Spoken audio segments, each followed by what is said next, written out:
Well, good morning and welcome back to CityLine. With me, I have two incredible women, each in their own right, who are here to talk about the Emergency Food Network and partnerships and nourishing our community.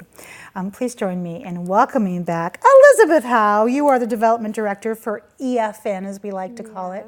Welcome back, my dear. Thank you very much. The last time you were on the comfy couch, you were with child. I was, and now she is 5 months old, which I cannot believe it. She's just our little bundle of love. What's her name? Isabella. Oh, what a fabulous name. Yes. Oh, congratulations Thank you so much. to you and your family. Thank wow.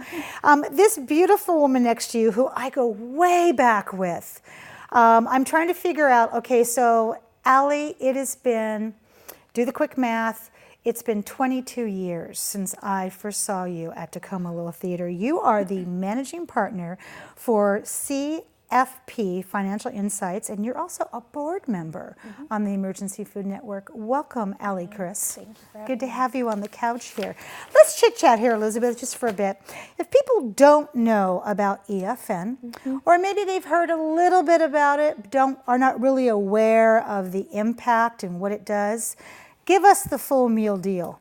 Yes, so kind of just the brief description of EFN. So we partner with 80 different food banks, hot meal sites, and shelters right here in Pierce County.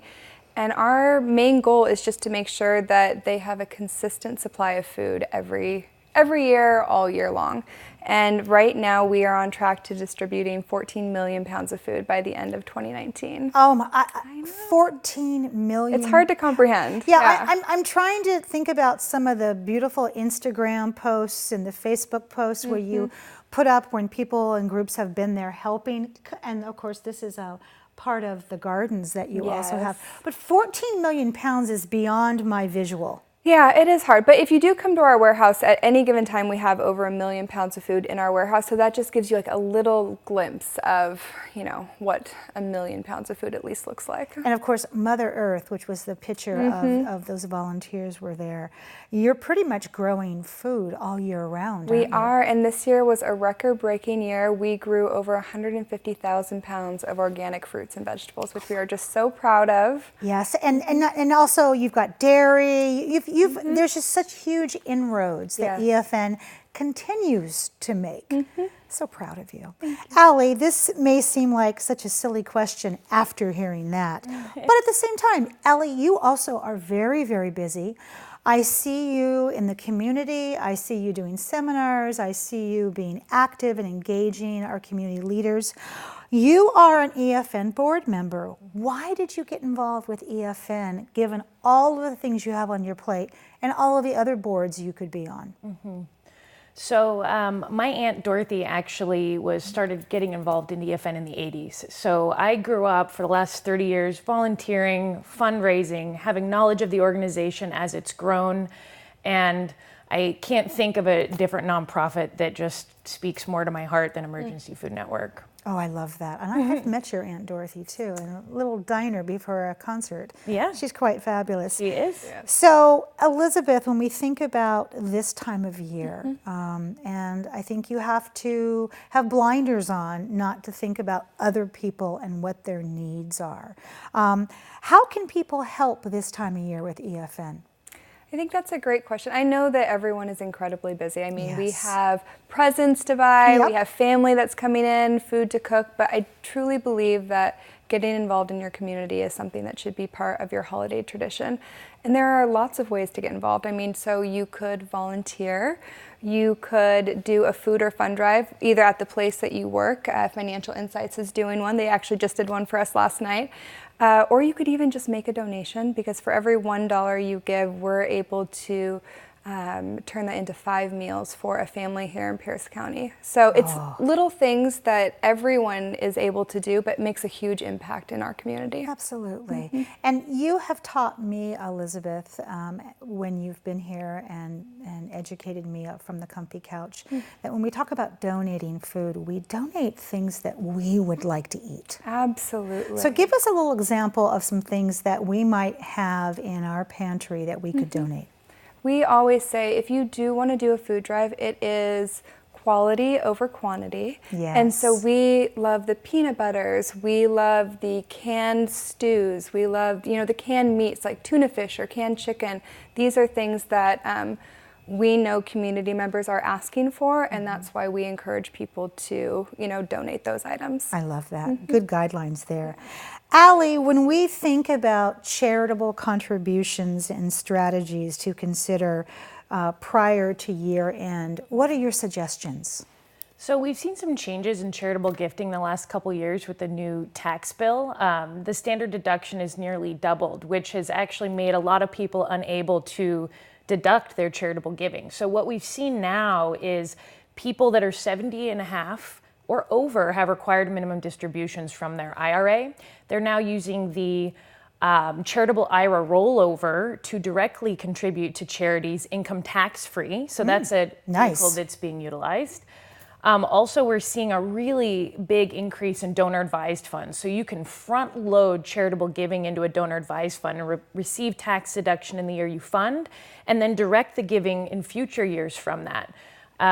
There's still appreciated stock giving if you have appreciated stock to go directly, and then they can sell it tax free and you don't pay the capital gains. That's a deal. Which is awesome.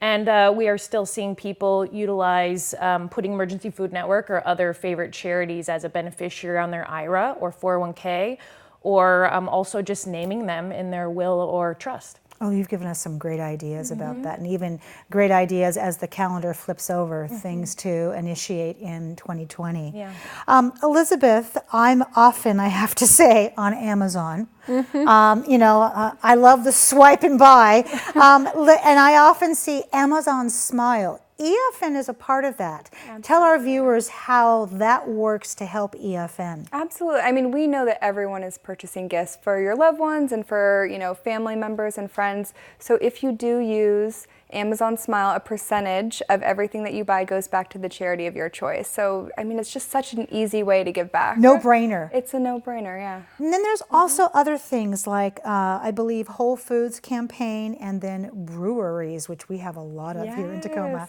How do we tap into those? So there are some really creative ways that people are kind of getting involved in the community and giving back to EFN. So Whole Foods right now is doing their Feed for More campaign. So every time you shop at Whole Foods, at the cash register, they'll ask if you want to make an additional donation, which is really wonderful that they do that for us.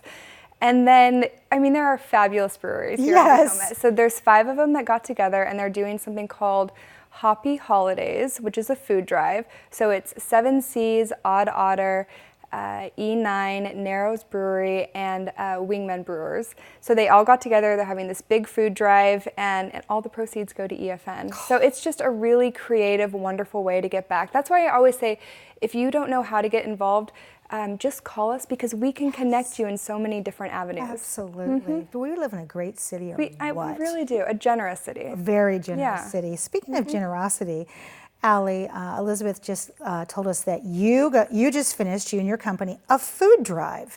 Tell us about that, because I want other companies out there to hear about ways they can get involved. Sure. So every year at our holiday party, we do a food drive for Emergency Food Network, which any company can do food drives throughout the year and then give to Emergency Food Network. Some other awesome ways that our staff has gotten involved. We have Daniel McCaffrey and Reese Cooper, who both serve on the Young Professionals Ambassador Board at EFN. We also sponsor various events throughout the year, which kind of doubles as not only marketing, they're great at marketing your business, but also you're giving money that helps the organization. Yes. And then physically, we do the EFN repacks, and then we also get involved with volunteering on the farm. And there's just wonderful ways to get involved with Emergency Food Network. Oh, well said. Yeah. Elizabeth, what can we look forward to in 2020? So I think what we ask everyone to do, I mean, we all have our goals that we want to do in 2020 and the things that we're working towards. We ask that you think about a charity or a nonprofit that you want to get involved in. And if we are the lucky charity that you pick, which we hope that you are, there are tons of different ways to get involved. So whether it's a food drive, whether it's volunteering, we just ask that you call us, because we have all these resources, because we want to make you successful. We want you to have a wonderful experience so you come back and you continue to help give back in your community. And if you do choose to do something, May is Hunger Awareness Month. So we ask that you look at the month of May and figure out, how can I be involved during this month? Because hunger really does impact this community, and we all, I think, want to make a difference. Absolutely. And boy, I think every month should be Hunger Awareness Month. That's my I agree. vote, Maybe don't we you? should, 2021 maybe. I think we're going to have to work on that, okay? In this last minute or so here, let's talk about who do we need to thank, because as we know, it's that beautiful saying of it takes a village. So what village do you want to recognize? I think we need to start with the EFN's board of directors. We are so grateful. Being on a board is a large time commitment. And so, I mean, so grateful for Allie. We're so grateful for the time and energy that she really invests in EFN and all of our other board members. So I think that is number one. And then also the community and the individuals who not only donate their funds, but also their time and energy. We could not operate without their support. You know, we're a small staff of like 22, and we wouldn't be able to distribute all the food and to reach all the community members who need help without their support. So we're just very grateful for them. You are only a staff of 22. Yeah, we're itty-bitty. I was thinking you were going to say like 222, because of 14 million pounds and 22 people. Right? That is not new math, that's brilliance. Thank you both so much for being here today, taking time out of your busy schedule. And thank you for being such beautiful, bright lights that pave the way to no more hunger for anybody in 2020. How's that? Thank you very much. Welcome. Thank you. Thank you. When we come back, we will have Tacoma's Poet Laureate here in the house. Miss Abby Murray will be here. You don't want to miss that. She's such a gift. We'll be right back.